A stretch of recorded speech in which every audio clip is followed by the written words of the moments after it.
Hey guys, it's Justin again, and this time we're going to go ahead and just jump straight into the techniques. The first technique I'm going to show you guys is called oil dot filtering. For this technique, we apply dots of oil paint all over the model in various colors and blend them down to a filter across the model to add subtle color variation across the surface. For my yellow parts, I'm using a yellow, a bone color, a dark brown, and a white. I'm going to keep my darker colors towards the bottom of panels and under any kind of convex details, and lighter colors towards the tops of the panels or edges of things that stick out.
Once you've applied your dots, you load a soft, wide brush with thinner, wick off any excess on a piece of paper towel, and then minding the orientation of the piece, I blend the oils up and down.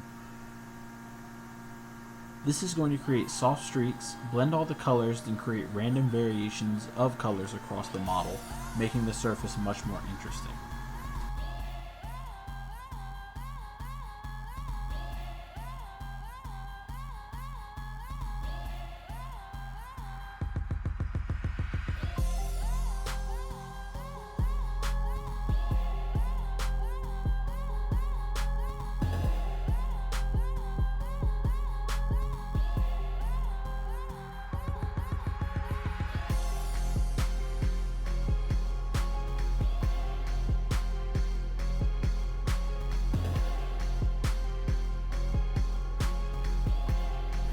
For this next technique, I'm going to increase the contrast and appearance of grime on the model.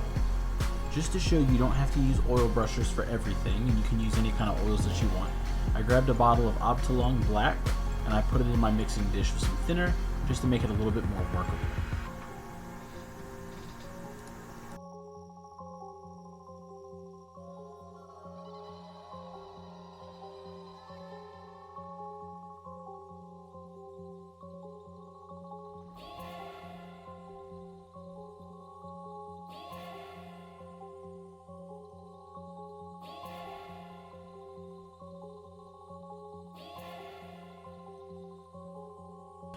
I'm going to apply the paint anywhere a panel comes to a hard edge or looks like it overlaps with another panel.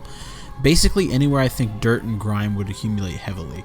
Look at the side skirts, the sides of the legs, on the back plate, places like that.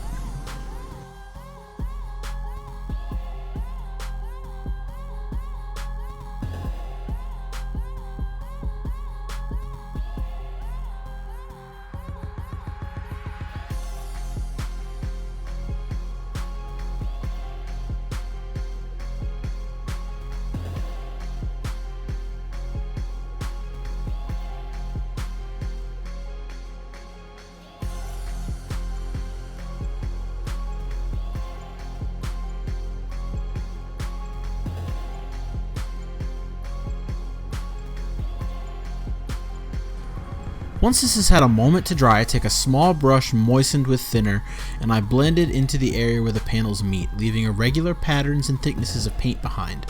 It's going to create a really weird looking kind of wavy pattern, but it looks really good when it dries.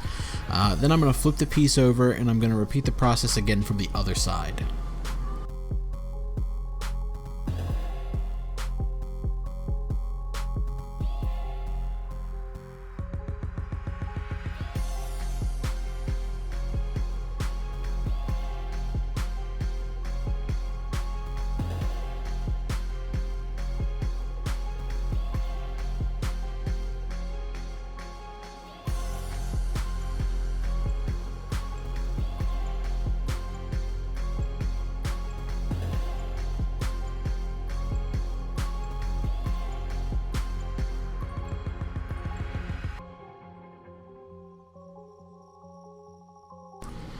Now that we've got our surface ready, we're going to start applying chipping.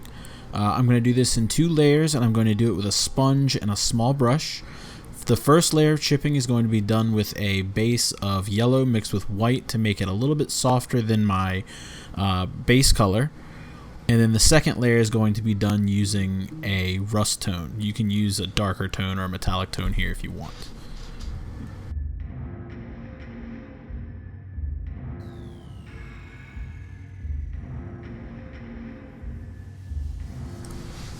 I've had the most success sponge chipping when you start working around the hardest edges of the model and then work your way into the panels. Another good place to start is with the lower portions of your model, since these are what comes in contact with the ground and other things on the ground, so it makes sense that the effect is heavier here as opposed to the top of the model.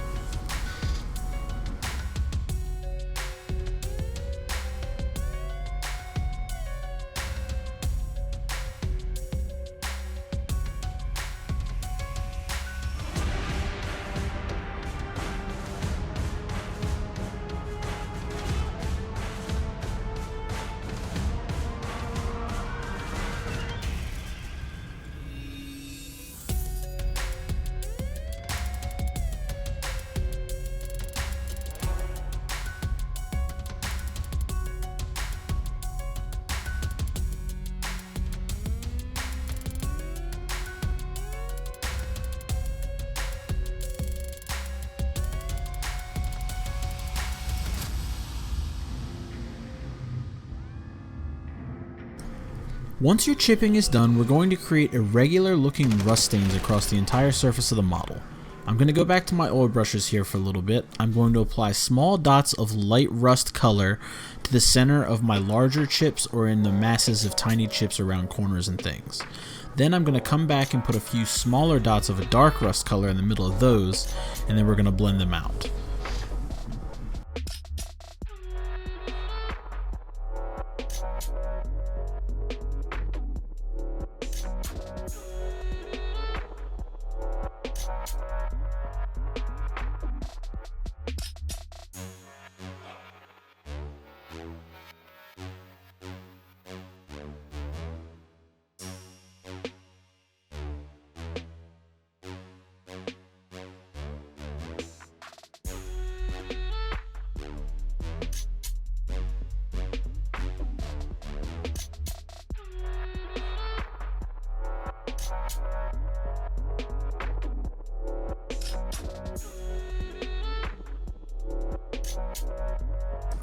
Once we finish putting the dots in, I'm going to take a damp brush with thinner. Once again, we're going to blend these dots out and soften the effects. We're going to make it look like a transparent stain around the chipped area rather than a blob of paint sitting on the surface like it is now.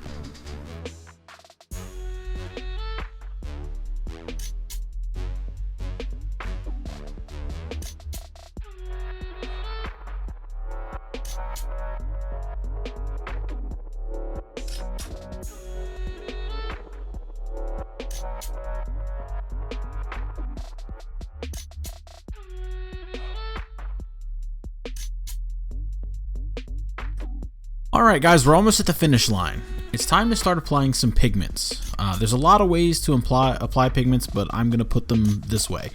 So I'm going to focus all my pigments around the lower legs and the feet. I'm going to use an old kind of flat brush to scoop pigments, small amounts of pigment out of the container and put it on the model. And I'm going to use a brush loaded with thinner and just touch the area where the pigment was applied to kind of lock it in place. Once this dries, it should hold everything in place well enough that you'll be able to put a top coat over it. Just don't be too rough handling it.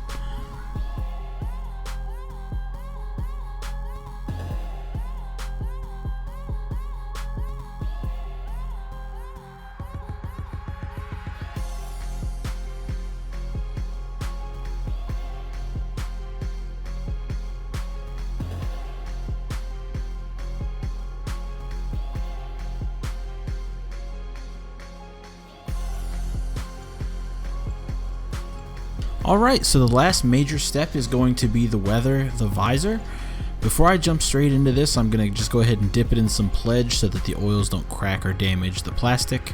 And while I'm dipping this part, let's go ahead and shout out our patrons for this month. We have Rhea, Rex, Andy, the Cutting Mat Podcast, George, Adam, and Nick. Thank you guys so much for your support, especially in these hard times.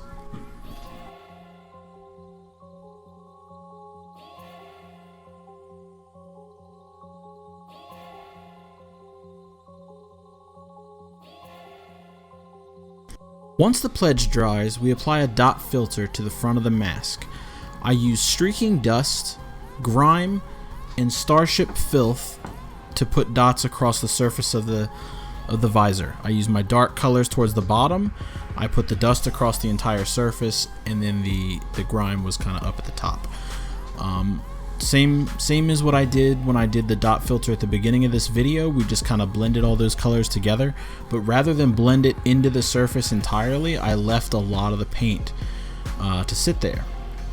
Then I came back with a smaller brush and I went ahead and started pushing the center out to blend it in, pushing those colors up against the edges to create like a built-up film or dust buildup, and then cleaning the middle just a little bit and creating a lot of irregular patterns. It's kind of a mix between the first two techniques that I showed.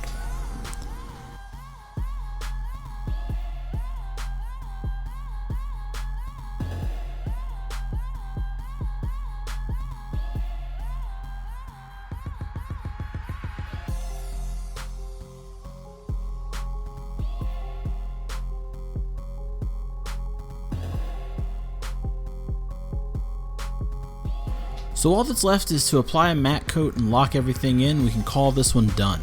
Let's go ahead and look at some pictures of this thing.